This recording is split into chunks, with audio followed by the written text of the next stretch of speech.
Okay, so the other day I got into a friendly discussion with a couple friends about the greatest all-time riffs. I started counting down the greatest rock riffs ever put to vinyl by anyone ever.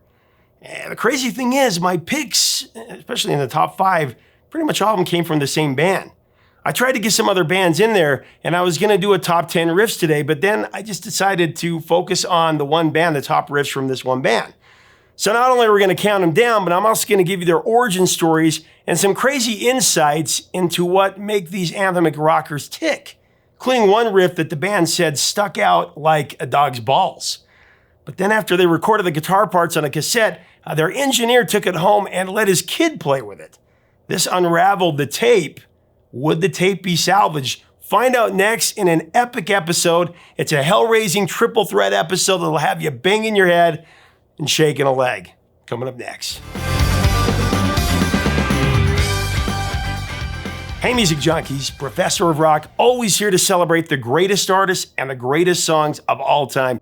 You know, if you tried your best to get to the end of a Tootsie Roll Pop without taking a bite and failed miserably like I did all the time as a kid, you're gonna dig this channel of deep musical nostalgia. Make sure to subscribe below right now, click the big red button, and click the bell, so you always know when our latest interviews and videos are coming out. Also, check us out on Patreon. That helps us keep it a daily channel. You can get your name as an honorary producer and help us keep curating this history. So the other day I was having some discussion, or should I say a friendly argument with some friends about the greatest rock and roll riffs of all time. Yeah, I was throwing out my top 10, and I thought it would be fun to discuss that in an episode and break those down. But then something happened. As I started listing my contenders for the top riffs, I started to notice that almost half of them all belonged to one band. Can you guess it? acdc. And I was like, wait a minute, this is turning into an acdc top 10. So I thought I'd do a show on my top acdc riffs because, I mean, with respect to the great Eddie Van Halen, my favorite guitarist ever, no one writes better riffs than the Young Boys. So today I'm putting my top 10 riffs on hold for a second, and I'm giving you 3 ACD riffs for the ages. Let's be honest, they were probably gonna rule the top 5 anyway. So let's get into it. So coming in at number 3, it's the title track from AC/DC's epic 1980 tribute to their fallen frontman Bon Scott, Back in Black.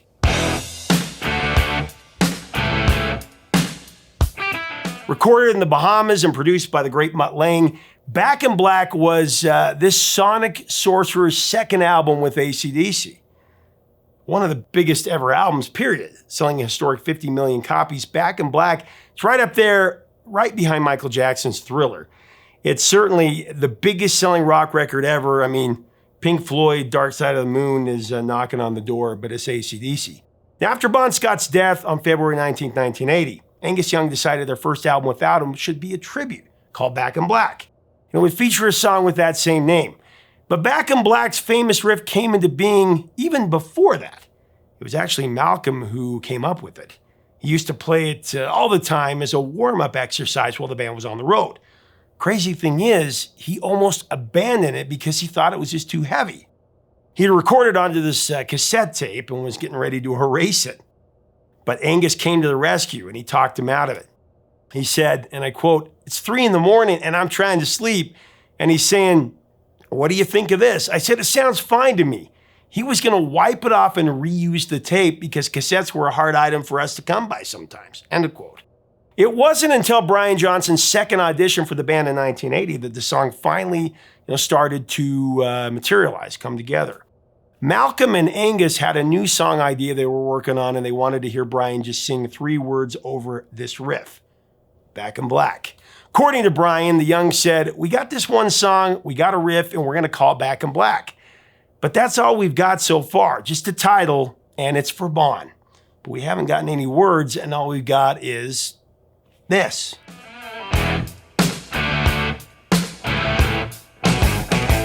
And Brian Johnson was like, "That's it?" And they said, "Yeah." "Well, could you sing the words Back in Black?" So Brian just grabbed the mic and waited for them to count in.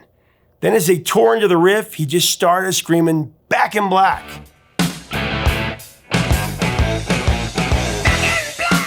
Angus and Malcolm looked at each other in amazement. They told Brian, "Do that again." So he did, only this time louder, Back in Black. Then Brian Johnson improvised the next line, throwing in the first rhyme he could think of. I hit the sack.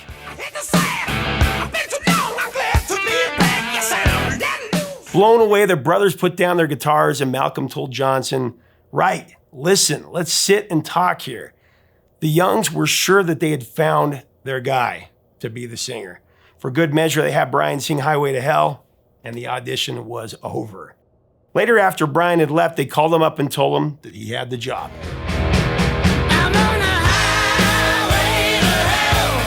With Brian recruited, it fell to him to write the song's lyrics. The guys told him that the song had to be a tribute to Bon and that it couldn't be morbid.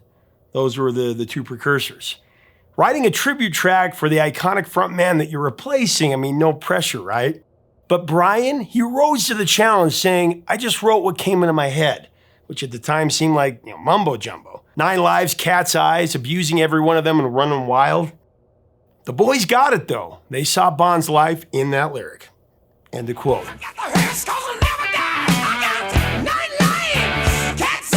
This riff and this song, it has a legendary legacy, of course. Though it only scored a number 37 ranking in the Billboard Hot 100 in 1980, it currently has tallied more than 2.7 billion streams on YouTube and Spotify alone.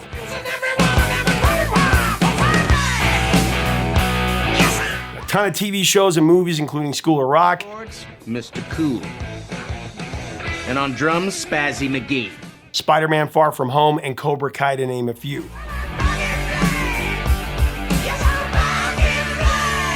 It's a perfect riff. It's kind of sinister, really. It just sneaks up on you and then it grabs you by the throat and slaps you twice across the face. It's an ear raker. You know what I mean?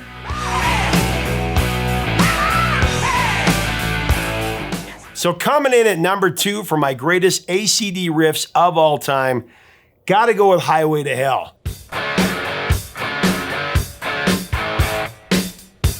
This was really hard, my number 1 and number 2. But this was the riff that changed everything for AC/DC.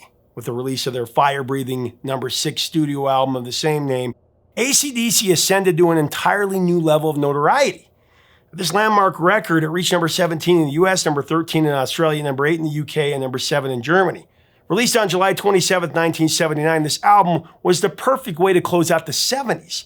Especially with his power-packed punch to the throat title cut Highway to Hell.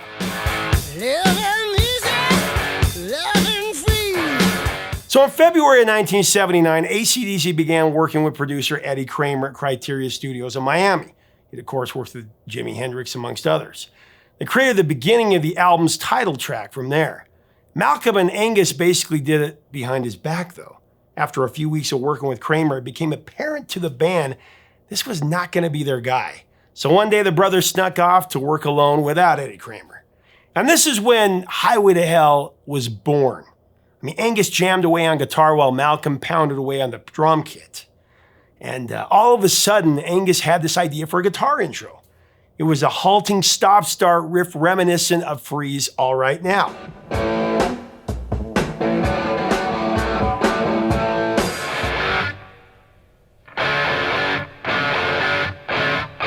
Said Malcolm about it, there were hundreds of riffs going down every single day. But this one, we thought, that's pretty good. It just stuck out like a dog's balls. However, the riff was almost lost to history. The recording engineer took the only cassette copy of it home where his young son unraveled it. Now, fortunately, Bon Scott had a knack for fixing lost cause cassettes, and he carefully wound it back together the next day, saving a vital entry into the rock and roll canon. Can you imagine if we missed it because of that?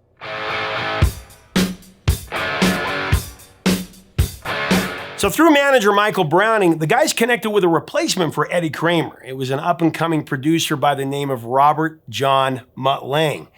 Of course, this man would be the ultimate game changer for this band. Taking over the failed sessions, Mutt began enhancing the band's sound, creating a catchier, more radio-accessible brand of kick-ass rock.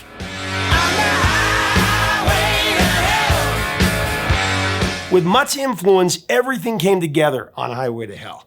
And with the emergence of that double guitar sound and those towering backing vocals on the chorus, as well as other production refinements, this track was completely leveled up.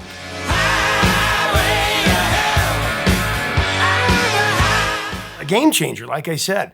Although Highway to Hell would become a poster boy track for the satanic panic of the 80s, I mean, it really has little to do with actually going to hell or anything to do with Satan. Rather, it has more to do with being on the road, where acdc spent much of their first 7 years as a band.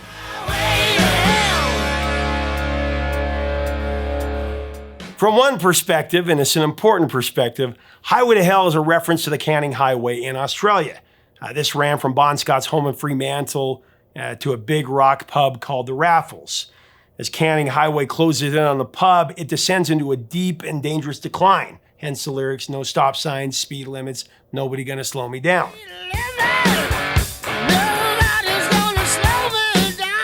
Brian Johnson also explained in 2009 that the song was written about being on the bus on the road, where it takes forever to get from Melbourne or Sydney to Perth across the Nullarbor Plain. When the sun's setting in the west and you're driving across it, it's like a fireball. That's where Bon came up with those lyrics, end of quote.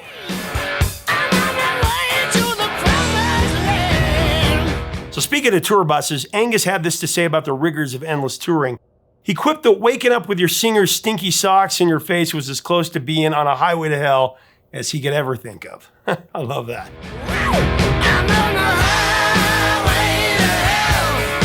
Highway to Hell holds the distinction of being AC/DC's highest charting single in the UK, reaching number 4. In fact, no other AC/DC track would break the top 10 in the UK ever. In the US, it was also AC/DC's Hot 100 debut, came in at number 47. Of course, boasting more than 2.5 billion streams now, Highway to Hell has far exceeded its initial chart ranking in the States, and it's become a force to be reckoned with. It always was gonna be.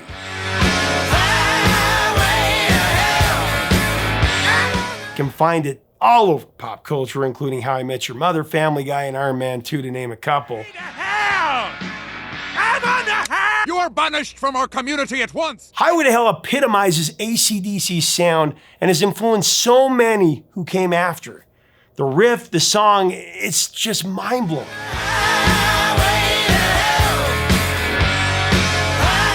Case in point, I think it directly influenced one of Eddie Van Halen's best riffs.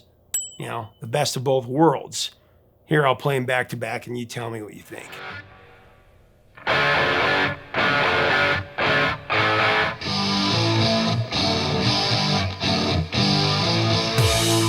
All right, so we made it all the way to number 1, the number 1 riff of all time. I actually believe this is the greatest guitar riff in history, not just AC/DC. Can you guess what I picked? I have to say this before I even get into it. I was saying this to my friends. If I were kidnapped by aliens and asked to explain what rock and roll is, to define it, I just play this song, straight up. It's another track from the Exalted Back in Black. It's You Shook Me All Night Long.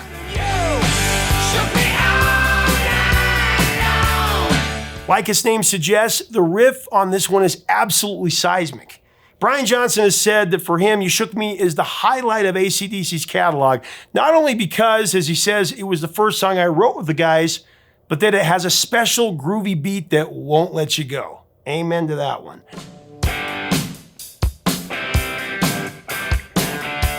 Johnson continued, and I quote, "It has such a special place in my heart, and I still love to sing it on stage. To me, it might be one of the best rock songs ever written, if I do say so myself." Brian, I have to agree.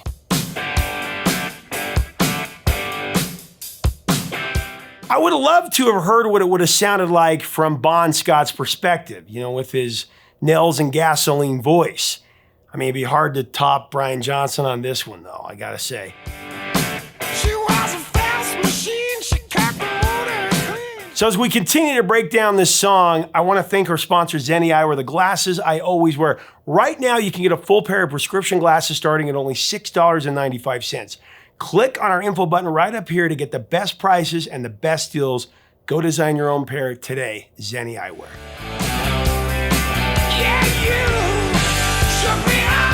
Obviously, Brian Johnson isn't the only one saying it might be one of the best rock songs ever written. I mean, I add my voice to the legions of people praising this song. It's one of the greatest of all time. As for the riff, like I said, I have no problem calling it the very best ever. Now, talking about the origins of the track, Brian Johnson said the Youngs already had the title when they approached him with the song. Of course, there is some controversy about who might have written the lyrics. We won't cover it here. We've covered it on a previous episode. But wanting to impress his new bandmates, Brian wrote the lyrics to this one quickly in one night. Said the rocker, it was just a thing that came at the time.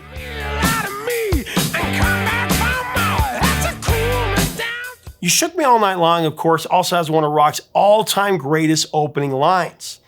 I mean, Brian, a self-confessed car nut, wrote, "She was a fast machine, she kept her motor clean, she was the best damn woman that I ever seen." How many times did we quote that as kids in school? Inspired by the scantily clad women on the beaches of the Bahamas while recording Back in Black, Brian was off to the races writing his own version of the classic woman/car song. It's a theme that's been used so many times in rock, though not quite like this.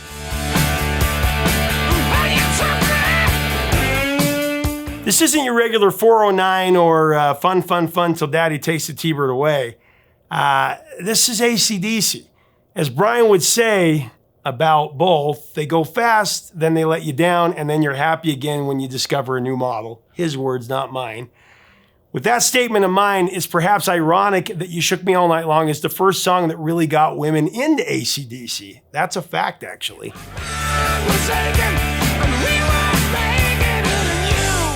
The guys loved Johnson's first lyrical attempt so much that they encouraged him to start recording a rough vocal with Mutt Lange. Now, when it came to vocals, it was just Johnson and Lange because Brian Johnson would get really nervous with the guys watching him sing. However, when Mutt heard Johnson's vocal take on the chorus, he said, "I don't think it's going to work, Brian," because in Mutt's mind, there were too many words and it was messing up the rhythm.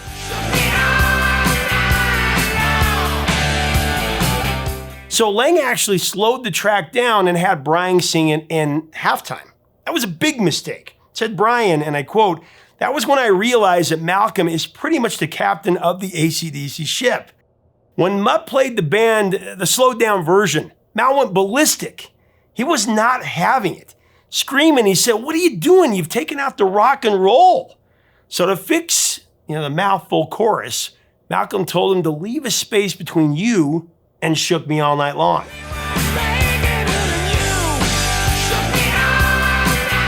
Brian and the band went back and they did it over again. You cannot argue with the result. I think it makes it a better song. It's the way that it was meant to be. It's perfect.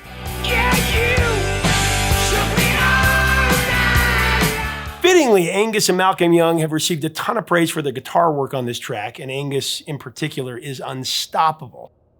On this one, he throws down a face-melting guitar solo that has been borrowed hundreds of times since.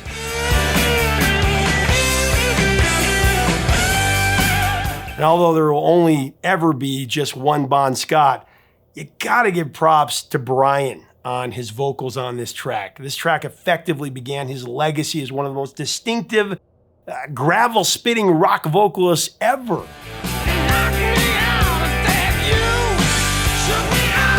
Released as a single on August 22nd, 1980, it blows my mind. I gotta talk about this for a second. You Shook Me All Night Long barely broke the top 40. It went to number 35 on the Hot 100. I mean, come on, what the hell? And except for Australia, where it rightfully went to number 1, You Shook Me also struggled internationally. Topped out at number 38 in the UK, number 29 in West Germany and France, and number 19 in Ireland.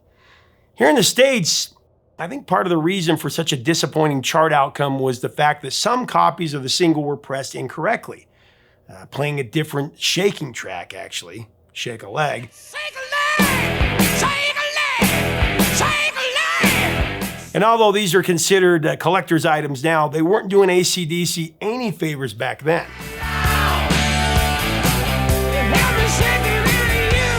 I'm not sure how that stifled You Shook Me's climb up the charts. I did a little bit of research and I couldn't find anything here or there. But there's gotta be a reason for that number 35 ranking. And it can't just be that people weren't into it or it was too hard for radio.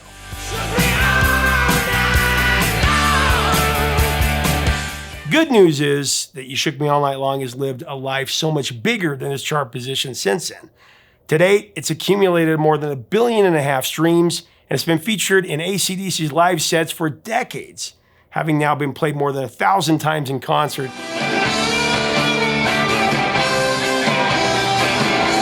It's also all over pop culture, from A Knight's Tale to New Girl to Supernatural, and then some.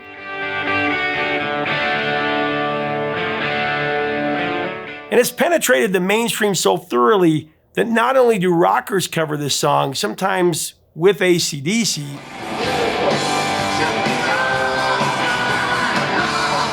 but there's an insanely long list of counterintuitive artists covering it as well. Some of these kind of make you scratch your head and say, what? You know, there's Shania Twain, Starship, Colin A, Billy Joel, Rick Astley.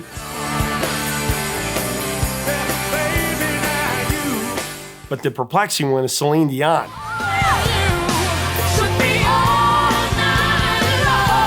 Point is, You Shook Me All Night Long has taken over the world. And you know what? So much of the credit has to go to the epic riff.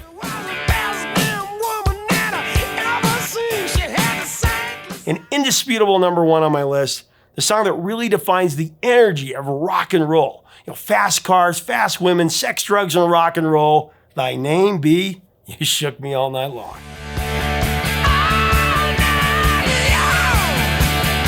So there you have it. My top 3 picks for the greatest ACD riffs of all time. What do you think, though?